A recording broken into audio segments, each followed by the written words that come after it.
khurumjari yengbiriba pumnamakpu channel asigi maiketigi ahanamaktada taramna uksari yengbiriba khwai pumnamakpu ngasi viewers singi mafamda thamjagadaba wari asi diary dagi haiba wari haibtare diary dagi lokhochariba khoigi program asi haibtare mayamda thamjagadrisi diary yumfam oiba Asengba warini masi karino hairkanda Tingkai Chingdagi Kumtharaklamdragadi haibadi Tingkai Chingdagi laklamdragadi Thoudok adu Nanglamgani haibani Thoudok asi kumai toroga ngamgadabno haimatamda laibakta tamamba haibatare chana handaba haitare kumdarakpa numituki nongalaga haiba Thoudok asi thokpa masi mayamne hena khangani masi 1993 da kukinaga ani gi marakta thokhiba hana sunabi Thoudok aduni habatare adu matangasta masi myam masi lakti mamangda akoigi manipur da lairiba iramda manipur da laiba akoigi praja singh da habatare natraga tabiriba viewers kutimakta Tingkai sing haisi adumna thiragadi kadai lege namuna thiradi khangani Tingkai sing se kadai lege adubu koi iramda manipur da laiba mipum khutimaksi akoi manipur sin thungna manipur gi kasin kaya sin thungna chatpa ngamba misi kaya yaw khara watli habatare masina maram moiraga kadai da kai lei gi habadu kya khangba yaude habatare matang asta ai magna yamna khangi habnate akoi magna yamna khangi habnate chaluba Thoudok tu matungina wari edu engonda lehorabanina wari do inama tamjarakpani habatare matasta Tingkai haiba Tingkai sing haisi aikoigi senapati matamdu senapati district habatare ko hojikti district makhan hapsala kharmina kari karm mongda kadomda sing rabno habdi haiba ngamjatre madudi ai thikaludre matamdu di senapati district ta lairi adamasi magi tehsil si side to Gampazol haibani Gampazol haitare ko aduga khoigi post office na khoigi nambol chingba haitare sigi post office na nambol chingba singa sida chatpagi kaino si haibtaragadi khoigi imphal dagi di kilometer kumapan khata lape imphal dagi kilometer kumapan lap haibatare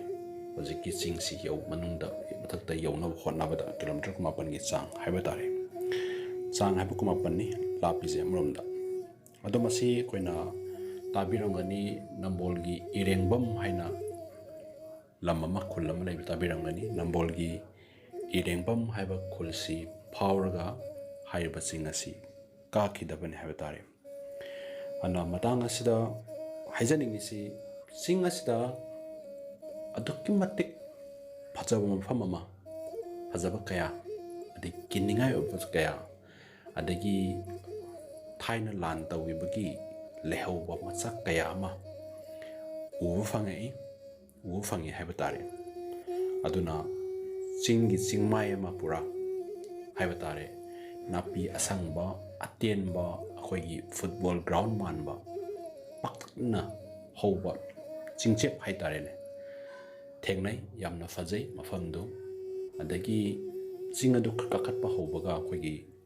sagol farm haitare pony farm lay adude kharchatlaga kakatlaga akoigi chinglai ani akoigi manimukta diamond munabagi pukhi macha pukhi ma lay habatare ado kanawmuna chinglai ani na diamond munabai na hai kanawmukana lairan ani diamond munagi win hai manimukta munagi win hai adu isingdu nairaga matamduda lehawi habatare masi 1993 gi warini matamduda habatare matamduda koi chatpani chalakanda koina poriba nambosida chana thaknaba adagi koigi maithanaba laten habatare pura sale matamdu yam nungsi koigi puminaba yambana Adidas amuka laibibani aigi damakta habatare matamduda Adidas khungup laibasi adoki matik harawi maramdi tongiba Adidas to adoki matik nungaiba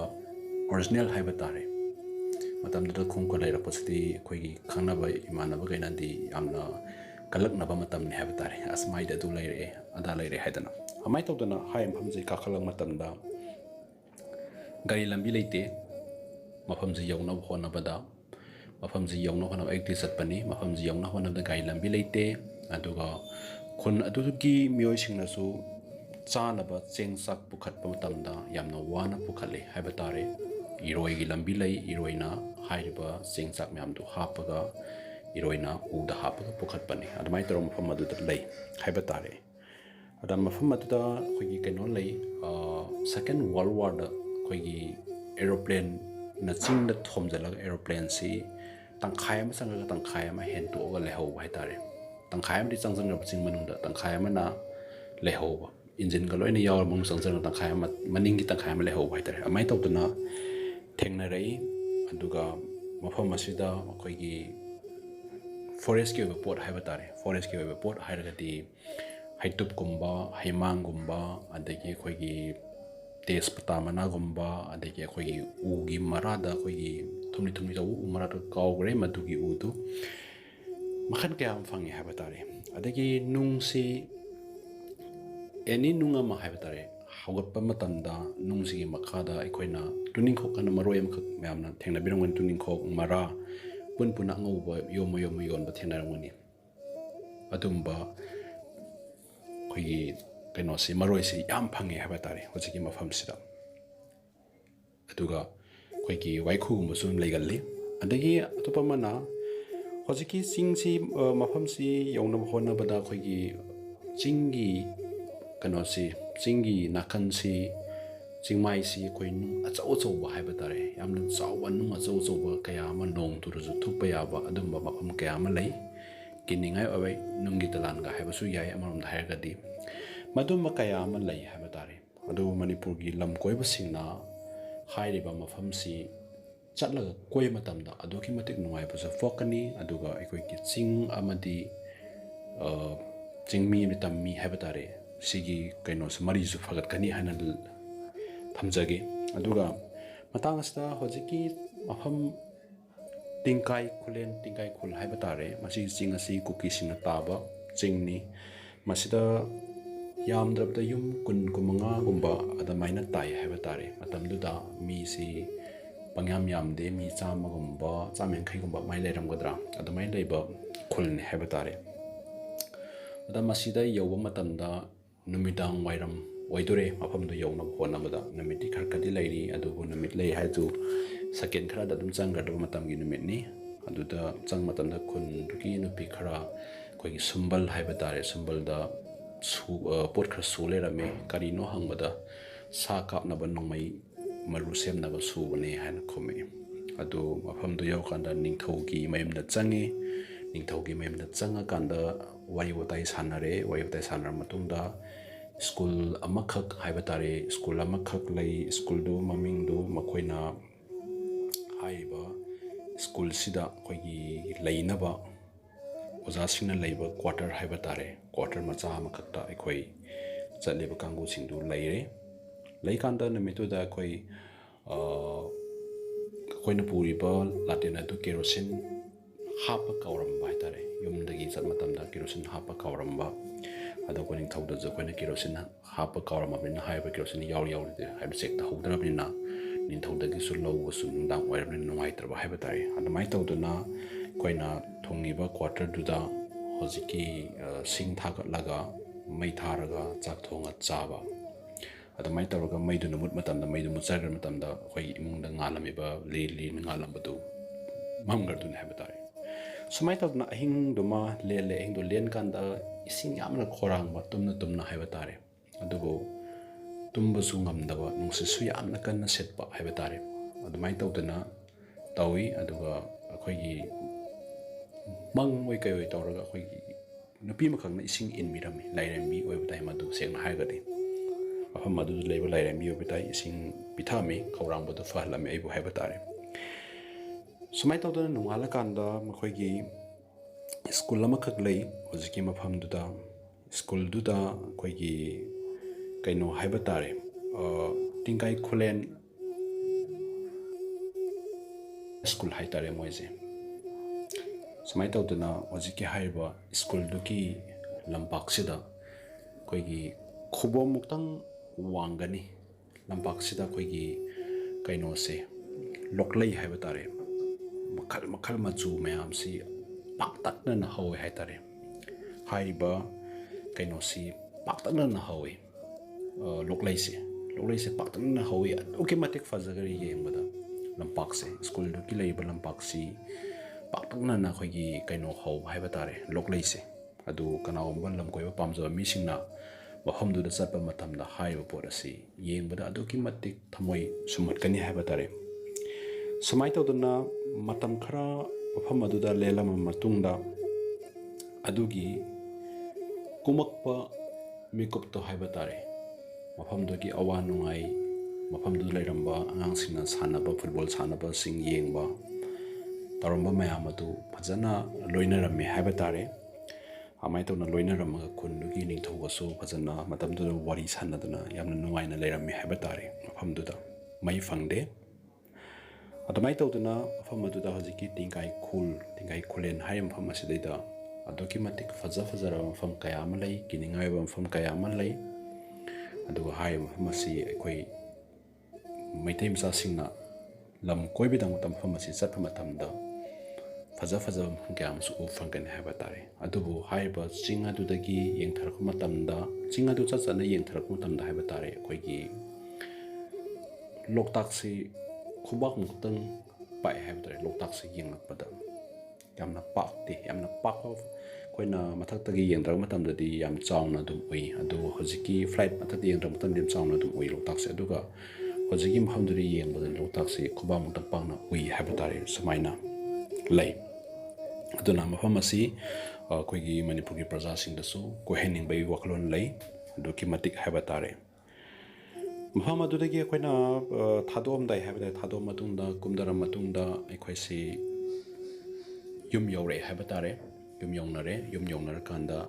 numitugi yaura matung nongalaga haiba tare tingkai khulduda samna haiba koi nsn haiba tare natragana koilal hulup kharna khulduda thugaiba yangkhaiba mai thadokpa mi hatpa adi ningthaugi macha sing phawba amaina sibagi pau lakhi haiba tare hairisi nom khatani khenai se koi numitu da pandadana lairam targadi nungdang amamra tawba Thoudok nina maduki Thoudok adu ekoi sungsoi soidana Nanglamgani haiba tare siba or changba haiba se koi miyobgi kutta leite mase koi laibakki kutta su lei haiba laibakta su lei haiba tare ana matang asida haijaningi si 1993 gi thokhiba kuki nagagi irang aduda haiba singa dugi hek kumdarakpagi numitugi nungalaga haiba irang asi thwe thoga kunduda mi kyama sokpa sibanaba adi kundu mang tanba mai thadokpa kyama thokre haiba tare sumai tawduna khoigi aigi laibakta aigi punsida sumai tawna thokhiba Thoudok wathok kayama lei haiba tare ahum aduda ikumdar matamda adubu nungai tabana wakalonda kayama leihawi haiba tare ahum adu among hana chatke haiba fangdre matam adu 1993 haiba tare matam dugi chalubudugi kaungamdraba phajaba kaya nungsiba kaya mayam adu thoiba Thoudokuna amuka henasu nungsi halle haiba tare sumai tawdan lei aduna diary dagi haiba Asengba diary du yumfamoiba wari asi ekhoigi punsida khoigi laibak khoigi laibakta thokpa khoigi punsida thokpa kaya adu daidagi lokthokjaraga miyam mangda tahanaba ade miyam mangda khanganaba haidana thamjabani aduna tangsida haijaningisi tingkai khul haibasi mafam asi aduki matik yamna fajaba jaga mafam mani adomna heka khalakpa chinglu ka khalakpa hawrakpada adomna phony farm adagi khoigi chinglai anina khoigi diamond manimuta munnabai pukri adika khalakanda matamtang karakanda kaino se khoigi napi atenba football ground on hoba chingmai duma yam phajana pakna leba thengnagani adu ka khala matungda matang ching lambi sida khoigi kai lambi leite matamduda aduga chingdugi chingmai si nu chau buna ꯂꯩꯕ ꯑꯗꯨꯒ ꯆꯠꯂꯤꯕ ꯃꯐꯝꯗꯨꯁꯨ ꯅꯨꯡ ꯉꯥꯛꯇ ꯑꯣꯏꯕ ꯍꯜꯂꯛꯄ ꯃꯇꯝꯗꯗꯤ ꯑꯩꯒꯤ ꯑꯍꯟꯕ ꯑꯦꯗꯤꯗꯥꯁꯇꯨ ꯄꯨꯡꯂꯣꯏ ꯂꯣꯏ ꯍꯥꯏꯕ ꯇꯥꯔꯦ ꯑꯃꯔꯣꯝꯗꯁꯨ ꯑꯃꯠꯇ ꯂꯧꯕ ꯌꯥꯗꯦ ꯍꯥꯏꯕ ꯌꯥꯏ ꯁꯨꯃꯥꯏꯅ ꯂꯣꯏꯅ ꯇꯠꯂꯤ ꯁꯥꯏꯠꯇꯨ ꯂꯣꯏꯅ ꯁꯨꯃꯥꯏꯅ ꯇꯧꯗꯅ ꯊꯣꯛꯈꯤꯕ ꯍꯥꯏꯇꯥꯔꯦ ꯑꯅ ꯃꯇꯥꯡ ꯑꯁꯤꯗ ꯍꯥꯏꯖꯅꯤꯡꯉꯤꯁꯤ ꯃꯌꯥꯝꯗ ꯀꯔꯤꯒꯨꯝꯕ ꯈꯔꯗꯤ ꯅꯣꯂꯦꯖ ꯐꯪꯒꯅꯤ ꯋꯥꯔꯤ ꯑꯁꯤꯗꯒꯤ ꯇꯤꯡꯀꯥꯏ ꯈꯨꯂꯦꯟ ꯀꯗꯥꯏ ꯂꯩ ꯀꯗꯥꯏꯗ ꯆꯠꯂꯒ ꯍꯥꯏ ꯃꯐꯝ ꯑꯁꯤ ꯐꯪꯒꯅꯤ ꯀꯔꯝꯕ ꯂꯝꯕꯤꯗ ꯆꯠꯀꯅꯤ ꯍꯥꯏꯕꯗꯨ ꯉꯁꯥꯏ ꯃꯃꯥꯡꯗ ꯄꯟꯖꯈꯤꯕ ꯋꯥꯔꯤ ꯑꯁꯤ ꯌꯥꯎꯈꯤꯕ ꯃꯐꯝ ꯑꯗꯨꯗ ꯆꯠꯂꯒ ꯐꯪꯒꯅꯤ ꯍꯥꯏꯕ ꯇꯥꯔꯦ ꯑꯗꯨꯅ ꯑꯩꯈꯣꯏꯅ ꯀꯅꯥꯒꯨꯝꯕ ꯈꯔꯅ ꯃꯄꯥꯟ ꯂꯝ ꯆꯠꯄ ꯃꯇꯝꯗ ꯍꯦꯟꯅ ꯅꯨꯡꯉꯥꯏꯕ ꯐꯪꯕꯒꯨꯝ ꯑꯩꯈꯣꯏꯒꯤ ꯏꯔꯝꯗꯝ ꯃꯅꯤꯄꯨꯔꯗ ꯀꯥꯆꯤꯟ ꯀꯣꯏꯌꯥꯗ ꯆꯠꯂꯒ ꯀꯥꯏꯗ ꯀꯔꯤ ꯂꯩ ꯀꯣꯏꯐꯝ ꯂꯩ ꯍꯥꯏꯕꯗꯨ ꯊꯤꯗꯣꯛꯄꯗꯁꯨ ꯌꯥꯝꯅ ꯆꯥꯎꯕ ꯋꯥꯈꯜꯂꯣꯟ ꯑꯃ ꯊꯝꯍꯟꯅꯤꯡꯉꯤ ꯍꯥꯏꯕ ꯇꯥꯔꯦ ꯑꯩꯈꯣꯏꯒꯤ ꯂꯩꯔꯤꯕ ꯃꯤꯑꯣꯏꯁꯤꯡꯗ ꯑꯗꯨꯒ ꯆꯦꯛꯁꯤꯟꯒꯗꯕ ꯑꯃꯅ ꯀꯔꯤꯒꯨꯝꯕ ꯅꯥꯄꯤ ꯄꯣꯠꯁꯛ ꯑꯃ ꯍꯧꯔꯦ ꯐꯖꯔꯦ ꯍꯥꯏꯗꯅ ꯍꯦꯛꯇ ꯆꯪꯁꯤꯜꯂꯒ ꯃꯐꯝ ꯑꯗꯨꯗ ꯍꯦꯛꯄ ꯇꯧꯕꯤꯒꯅꯨ ꯃꯔꯝꯗꯤ ꯀꯔꯤꯅꯣ ꯍꯥꯏꯀꯥꯟꯗ ꯑꯩꯈꯣꯏꯒꯤ ꯇꯥꯡꯂꯩ ꯍꯥꯏꯅ ꯑꯩꯈꯣꯏꯒꯤ ꯂꯤꯟꯗꯣ ꯑꯆꯣꯡꯕꯤ ꯑꯄꯥꯏꯕꯤꯗꯣ ꯃꯗꯨ ꯌꯥꯝ ꯂꯩꯕꯅꯤ ꯃꯗꯨꯅ ꯑꯃꯨꯛꯇꯪ ꯆꯤꯛꯈ꯭ꯔꯒꯗꯤ ꯑꯗꯣꯝꯒꯤ ꯄꯨꯟꯁꯤꯁꯨ ꯃꯐꯝ ꯑꯗꯨꯗ ꯑꯗꯨꯝ ꯂꯣꯏꯕ ꯌꯥꯏ ꯍꯥꯏꯕ ꯋꯥꯍꯩꯁꯨ ꯍꯥꯏꯖꯒꯦ ꯃꯔꯝꯗꯤ ꯃꯁꯤ ꯊꯦꯡꯅꯔꯛꯄꯅꯤ ꯂꯥꯏꯔꯤꯛ ꯐꯕꯗꯒꯤ ꯆꯤꯛꯍꯧꯗꯕ ꯍꯥꯏꯕ ꯇꯥꯔꯦ ꯁꯨꯃꯥꯏꯅ ꯇꯧꯅ ꯊꯣꯛꯈꯤꯕ ꯀꯌꯥ ꯑꯃ ꯂꯩ ꯑꯗꯨꯅ ꯑꯅꯧꯕ ꯚ꯭ꯌꯨꯋꯔꯁ ꯑꯣꯏꯔꯒꯗꯤ ꯁꯕꯁꯀ꯭ꯔꯥꯏꯕ ꯇꯧꯕ ꯕꯦꯜ ꯑꯥꯏꯀꯟ ꯅꯝꯕ ꯀꯥꯎꯕꯤꯒꯅꯨ ꯑꯃꯗꯤ ꯌꯦꯡꯕꯤꯔꯤꯕ ꯈ꯭ꯋꯥꯏ ꯄꯨꯝꯅꯃꯛꯇ ꯌꯥꯔꯤꯃꯈꯩ ꯄ꯭ꯔꯣꯒ꯭ꯔꯥꯝ ꯑꯁꯤꯕꯨ ꯁꯤꯌꯔ ꯇꯧꯊꯣꯛꯄꯤꯌꯨ ꯍꯥꯏꯕ ꯋꯥꯍꯩꯁꯤ ꯍꯥꯏꯖꯔꯒ ꯌꯦꯡꯕꯤꯕ ꯈ꯭ꯋꯥꯏ ꯄꯨꯝꯅꯃꯛꯄꯨ ꯑꯃꯨꯛ ꯍꯟꯅ ꯈꯨꯔꯨꯝꯖꯔꯤ